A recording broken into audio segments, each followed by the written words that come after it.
you have sewn your seam, most pattern instructions suggest that you press the seam allowance open, like this. But if you do that, you're going to leave these raw edges, and when you wash it, they're going to fray and get really messy. So what I do is I finish the seam, and there's several ways to finish a seam. You can use a serger, but if you don't have a serger, you can do it with your own sewing machine. You're going to cut off the seam allowance to 1/4 inch.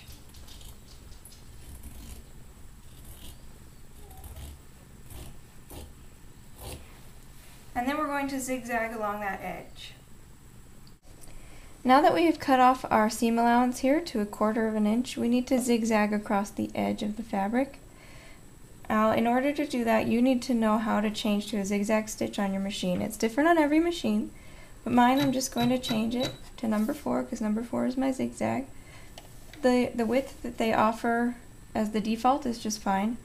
Now, as you're stitching, you need to make sure that your needle comes over the edge of the fabric on this side, on the raw edge, and does not catch the fabric. You want it to go over the edge, which is sort of called a way of over edging without a serger. And the other side of the zigzag stitch needs to come into the fabric. So I'm not catching the fabric on one side, on the right side, but I am on the other.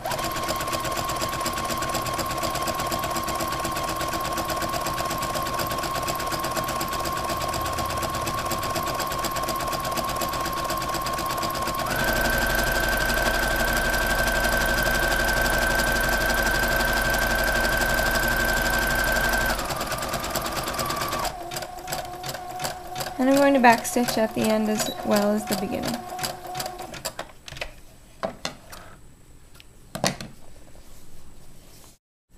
Now your seam allowance will not fray in the wash.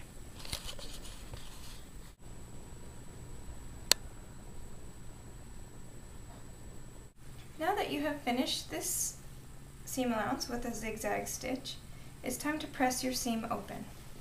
So open it up, making sure the seam allowance goes to one side.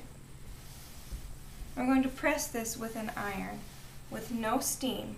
And you don't move the iron when you're pressing, you just press straight down.